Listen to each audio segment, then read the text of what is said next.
नमस्कार, बहुत स्वागत है आप सभी का। मैं हूं सौरभ शर्मा और आप देख रहे हैं कहानी कुर्सी की। और आज बहुत सारी खबरें हैं जिनकी तह तक हमें जाना है। आज कहानी कुर्सी की में हम बात करेंगे मध्य प्रदेश में हो रही 50% वाले आरोप की राजनीति की। हम बात करेंगे कांग्रेस पार्टी के नए नए राष्ट्रवाद की। हम बात करेंगे महाराष्ट्र में शरद पवार आखिर क्या सोच रहे हैं, उस पर शिवसेना की चिंता की। और बात करेंगे कल 15 अगस्त पर प्रधानमंत्री नरेंद्र मोदी चुनाव से पहले क्या संदेश देश को दे सकते हैं। जल्दी से एक नजर आज की खबरों पर डाल लेते हैं, उसके बाद कहानी कुर्सी की में आज की चर्चा शुरू करते हैं। सबसे पहले 4 आज की बड़ी खबरें। मध्य प्रदेश में गजब खेल हो रहा है। सरकार के ऊपर 50% कमीशन का आरोप लगाया कांग्रेस पार्टी ने। प्रियंका गांधी वाड्रा ने खुद ट्वीट किया और उन पर हो गई है एफआईआर। लेकिन एफआईआर बड़ी दिलचस्प है।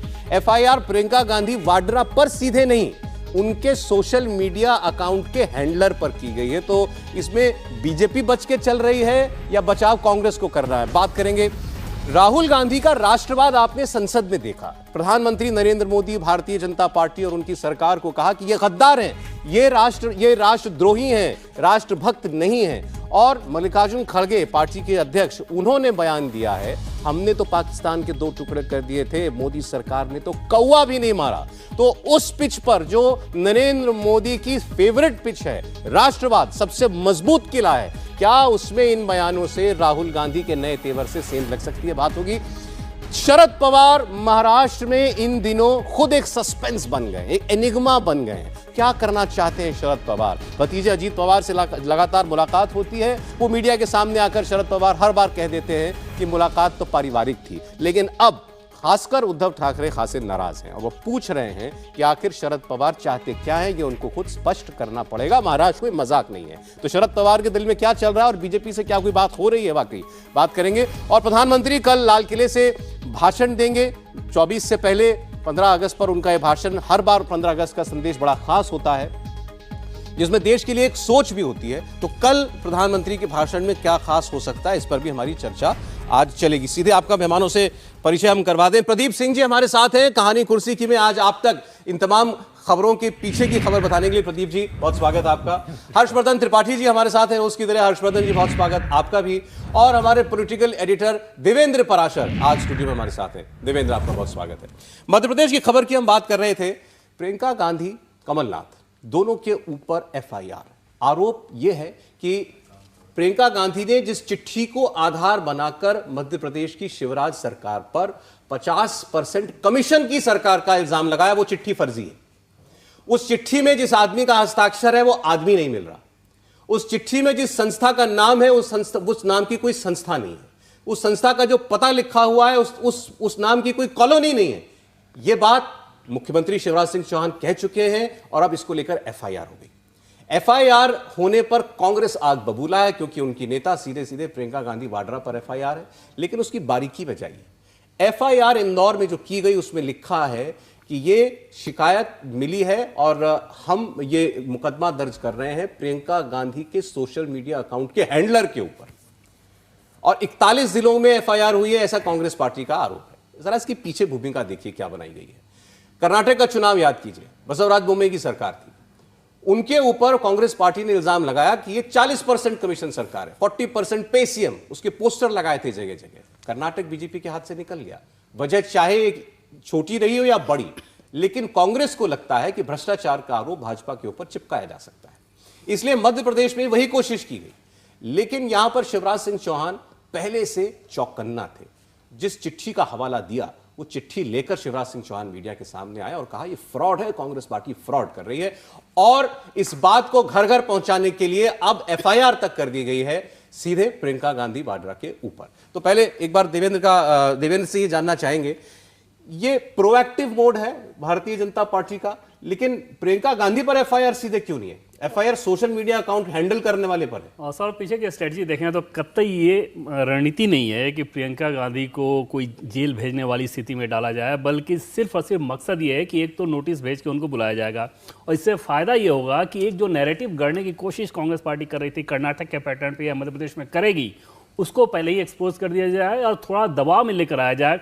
ये रणनीति ज़्यादा है बीजेपी की बनिस्बत इसके कि अगर आप प्रियंका गांधी को इस स्थिति में लाएं कि उन्हें जेल जाना पड़े या जेल में डाल रहे हैं आप, तो सीधे सीधे बैकफायर करेगा। और बीजेपी के कई नेताओं से जब हमने बात की तो उनका ये कहना था कि कर्नाटक वाली कहानी कांग्रेस पार्टी यहाँ दोहराने की कोशिश कर रही थी, और क्योंकि सीधे सीधे फर्जीवाड़ा है तो हमने शुरू में इसकी हवा निकालने की कोशिश की है। इससे ज़्यादा का कोई मकसद नहीं है कि इसको कोई बहुत ज़्यादा गंभीरता से प्रियंका गांधी के खिलाफ कार्रवाई की स्थिति पैदा की। इसमें कोई शक नहीं है कि ये आरोप फर्जी है, चिट्ठी फर्जी है। अभी तक जितनी चीज़ें सामने आई उसमें दोनों ही चीज़ें, जैसा कि आपने बताया कि उस नाम का व्यक्ति नहीं, उस नाम की कोई संस्था नहीं जिसका रजिस्ट्रेशन भी हुआ हो, तो ऐसी संस्था जिसका रजिस्ट्रेशन ही नहीं हुआ है उसके हवाले से आप इस तरह की चिट्ठी लिख के ऐसे आरोप लगा रही हैं, तो समझा जा सकता है कि उसके पीछे कितना फर्जीवाड़ा है। और शायद जो इलेक्शन मैनेजमेंट कंपनी जो होती है, आजकल ये चुनाव वही सब ज़्यादा देख रहे हैं, तो कर्नाटक का जो पैटर्न था वहाँ भी मध्य प्रदेश में वही दोहराने की कोशिश की गई। जबकि सौरभ आप ग्राउंड पे बात करें तो कम से कम ठेकेदारी के मामले में आपको लगेगा कि मध्य प्रदेश बहुत सारे राज्यों से बहुत बेहतर स्थिति में है। यहाँ तक कि उत्तर प्रदेश में जो ग्राउंड रिपोर्ट मिलती है उससे ज़्यादा बेहतर स्थिति मध्य प्रदेश की बताई जाती है। तो ये आरोप तो वैसे भी बहुत ज़्यादा चिपकना था नहीं, क्योंकि ग्राउंड पर वैसी स्थिति है नहीं, लेकिन बावजूद इसके फर्जीवाड़ा करके शायद एक माहौल बनाने की कोशिश की गई, जैसा कि आरोप। और बार बार बीजेपी ये कह रही है कि कर्नाटक की तरह यहाँ मध्य प्रदेश में करने की कोशिश की गई, तो लगता है कर्नाटक वाले किस्से का सबक जो है बीजेपी ने लिया है। प्रदीप जी, वो दूध का जला छाछ भी फूंक फूंक कर पीता है, तो वही है कि ये मुद्दा कांग्रेस पार्टी उठाए बनाने की कोशिश करे, उससे पहले खत्म कर दो। प्रियंका वाड्रा के खिलाफ सीधे एफआईआर नहीं है कि सांप भी मर जाए लाठी भी ना टूटे, कि विक्टिमहुड का कार्ड खेलने का मौका ना दें उनको। ये प्रियंका वाड्रा के खिलाफ हमने नहीं किया, हमको मालूम है उनके सोशल मीडिया हैंडलर ने इसको पोस्ट किया है तो उसके खिलाफ एक्शन है। जवाब तो प्रियंका वाड्रा को देना पड़ेगा। तो दोनों बातें, इससे दोनों पर्पस सर्व हो जाते हैं कि इस मुद्दे को प्रियंका वाड्रा तक ले भी गए, लेकिन उनको ऐसा कोई मौका नहीं देना चाहते कि वो विक्टिमहुड का कार्ड खेलें, कि देखिए हमको सता रहे हैं, चुनाव के समय हमको जेल भेजने की कोशिश कर रहे हैं, या हमारे खिलाफ इस तरह का मुकदमा चला रहे हैं।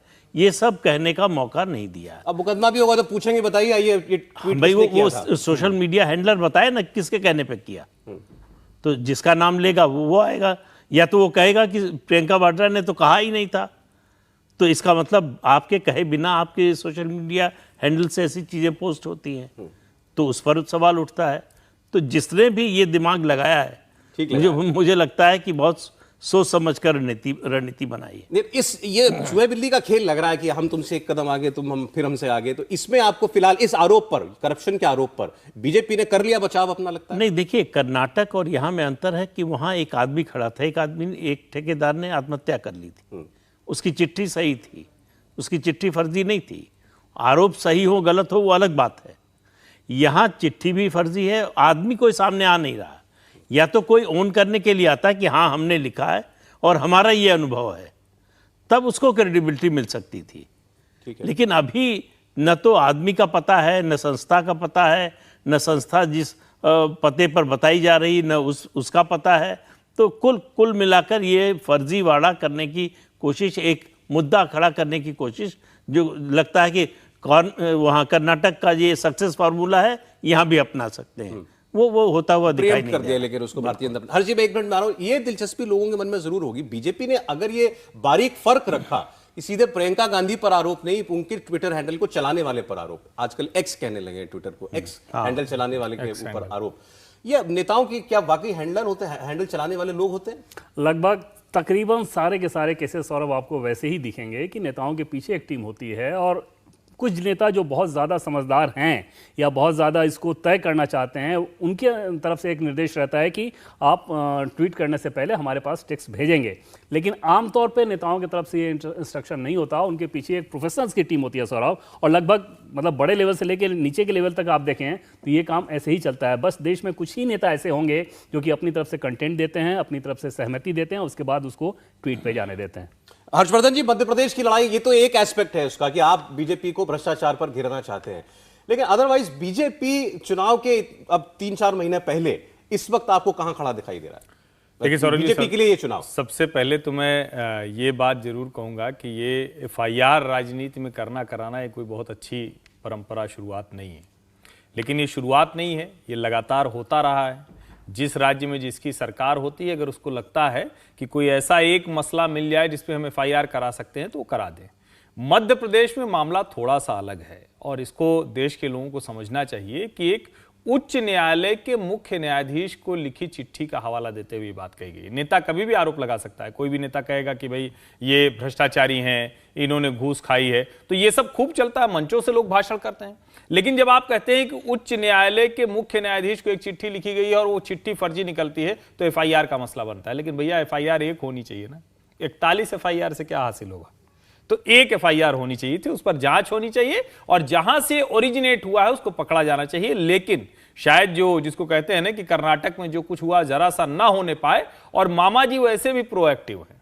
उन्होंने पिछले 6 महीने में जिस तरह की तेजी दिखाई है, जिस तरह से प्रोएक्टिव मोड में है वो, चाहे वो स्कीम्स को लेकर हो, चाहे इंप्लीमेंटेशन को लेकर हो, चाहे पब्लिक में अपनी छवि सुधारने को लेकर हो, या जातीय तौर पर अगर कहीं कोई गड़बड़ दिख रही तो वो नट बोल्ट दुरुस्त करने को लेकर हो। मुझे लगता है कि शिवराज सिंह चौहान को पता है कि कहां कहां गड़बड़ियां हैं, कहां कहां वो पीछे खींच सकते हैं, कहां कहां कांग्रेस उनको धकेल सकती है, उसको उन्होंने ठीक किया है। और इसीलिए मैं फिर से दोहरा रहा हूं कि भारतीय जनता पार्टी मध्य प्रदेश में अभी इन कमांड है, ग्रिप है उसकी इलेक्शंस पर। उसको लग रहा है कि हम चुनाव जीत जाएंगे और जहां की गड़बड़ियां हैं उसको वहां हम दुरुस्त करते चलेंगे। इसीलिए प्रोएक्टिव मोड में प्रियंका गांधी ने बोल दिया, उनका ट्वीट है, उसको उन्होंने एफआईआर में कन्वर्ट कर दिया। और अब पूरे मध्य प्रदेश में यह माहौल है कि भाई झूठ क्यों बोला। ये आसान चीज है ना, भ्रष्टाचार का आरोप तो किसी के ऊपर लग जाता है, और खास करके ठेके पट्टे में तो इससे आसान कुछ है ही नहीं। आप किसी को कह दीजिए कि भ्रष्टाचारी है। लेकिन जब इस तरह की एफआईआर होती है तो हर जिले में कार्यकर्ता चार्ज हो जाता है, एकदम वो खड़ा हो जाता है। देखा, ये दौड़ा लिया, अब ये भाग रहे हैं, अब इनको एफआईआर समझ में आएगा, अब प्रियंका जी को आना पड़ेगा, यहां वाले कह रहे हैं जेल भेज दो। तो अब इस जगह चुनाव चला गया है और मुझे लगता है कि बीजेपी इन कमांड है, उसको कोई बहुत प्रियंका जी को आना पड़ेगा क्या मध्य प्रदेश में? निश्चित तौर पर इसमें कोई दोहरा नहीं है। और सबसे बड़ी उम्मीद आप कह सकते हैं, केस के बारे में पूछ रहे हैं, चुनाव के बारे में, केस के बारे में, अभी केस के बारे में, हाँ, नोटिस देके बुलाया जाएगा। और जैसा कि पहले की स्थिति रहती कि सीधे सीधे उनके नाम पे होता तो उनकी गिरफ्तारी का भी डर था, लेकिन इस मामले में सिर्फ एक नोटिस भेजा जाएगा। उस नोटिस के बाद प्रियंका गांधी को वहां पे आना होगा और वो अपना जवाब देना होगा। और बीजेपी यही चाहती थी कि एक तो जैसा कि हर्षवर्धन जी कह रहे हैं कि इतने ज्यादा केसेस क्यों, उसके पीछे सौरभ सबसे बड़ी वजह रहती है कि इस मसले को इतना बड़ा बनाओ ताकि पूरे प्रदेश तक ये बात पहुंच जाए। आप अंदाजा लगाएं कि सिर्फ एक केस होता तो शायद उस तरह से बड़ी स्थिति नहीं दिखती, बड़ी तस्वीर नहीं दिखती। जैसा कि 41 एफआईआर सुन के कोई भी ये जानना चाहेगा कि आखिर क्या हुआ था। और बीजेपी की यही रणनीति थी, वो भी इंटेंशनल है, प्रदेश में बिल्कुल इंटेंशनल है, और पूरे प्रदेश में ये पहुंचा दो ताकि आगे भी जो ये आरोप लगा है उन आरोपों को लेके जनता में कोई वैसा परसेप्शन ना बने। और मध्य प्रदेश के मुख्यमंत्री, ये प्रीएम्प्टिव स्ट्राइक है कि इस तरह का और मुद्दा उठा सकती है कांग्रेस, तो हम क्या करेंगे ये हमने बता दिया कि ये कर्नाटक नहीं है, ये मध्य प्रदेश है। और शिवराज सिंह चौहान को सौरभ बखूबी मालूम है कि इस बार वो बहुत कमजोर पिच पर हैं और इसलिए कोई कोर कसर वो नहीं छोड़ रहे हैं। बीजेपी के एक बड़े कर ले शिवराज सिंह चौहान की पिच कैसी है एक बार देखिए क्योंकि हर्षवर्धन जी कह रहे हैं मजबूत है, और बीजेपी के नेता जो कहते हैं उसमें एक टर्म में आपको बता दूं, उससे आपको अंदाजा लग जाएगा सौरभ कि 4 या 5 दिन पहले की बात है, मैंने पूछा कि क्या बीजेपी मध्य प्रदेश में आईसीयू में अभी भी है। उनका यह कहना था कि नहीं, अब आईसीयू से बाहर आने की स्थिति दिख रही है। अब इस लाइन से आप अंदाजा लगा सकते हैं कि बीजेपी खुद कैसे आकलन कर रही है मध्य प्रदेश को, क्योंकि मध्य प्रदेश में बीजेपी का संगठन बहुत मजबूत रहा है। किसी भी अन्य राज्यों की तुलना आप करें तो उसमें मध्य प्रदेश तो खास तौर पे अपने संगठन के लिए जाना जाता रहा है।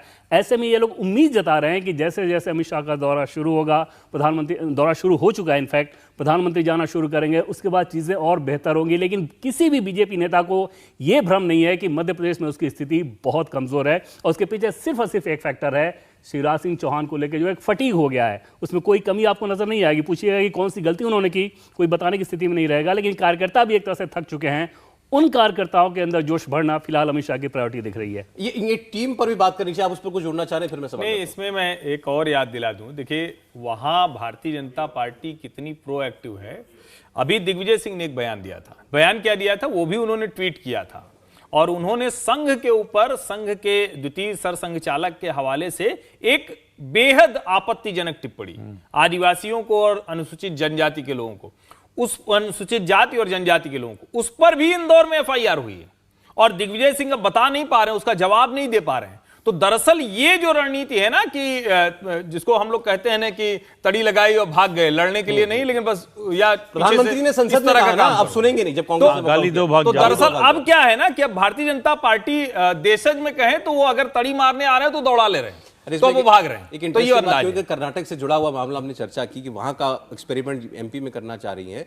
अब वहां बसवराज बोम्मई की सरकार तो चली गई, लेकिन वो बड़ा अब वो सरकार से और जिन लोगों ने आरोप लगाया था, ठेकेदारी एसोसिएशन थी कोई वहां पर, उनसे पूछ रहे हैं भाई, उन्होंने कहा था मैं 40% कमीशन मेरी सरकार लेती है, तो अब तो ठेका 40% कम पे उठा रहे होगे। बड़ी स्वाभाविक बात अब है बताओ भाई। भाई टेंडर कितने का भरा है, 40% कम पे भरा है कि नहीं भरा है, ये वो पूछ रहे हैं। नहीं, बड़ा वाजिब सवाल है भाई कि आप कह रहे थे 40% तक कमीशन पहुंच गया है, तो अब तो बंद हो गया होगा। जीरो टॉलरेंस है कांग्रेस के राज में तो भ्रष्टाचार पर, तो 40% कम तो होना चाहिए, लोगों को सुविधा मिलनी चाहिए उसकी। अब सर, अब ये जरा जो एमपी में, जैसे अभी देवेंद्र ने बात करी कि अमित शाह बीजेपी की तरफ से इन कमांड है, चुनाव उनके हाथ में है पूरी तरीके से। दूसरी तरफ से ऐसा लगता है कि प्रियंका गांधी लीड में है, वही जा रही है मध्य प्रदेश, राहुल नहीं जा रहे हैं, वही ज्यादा जा रही हैं।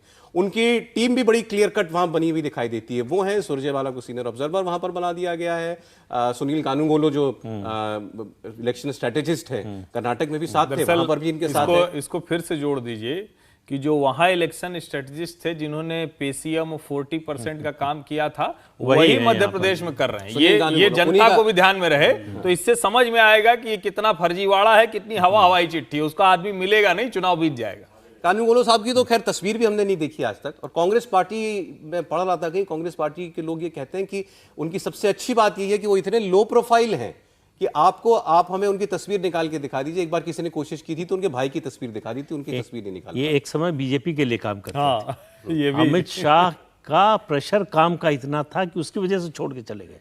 अच्छा, जिस तरह से, जिस स्पीड से काम कराते थे, उसकी वजह से उन्होंने कहा कि इतना काम नहीं कर पाएंगे, तो छोड़ के चले गए। लेकिन वो अलग बात है।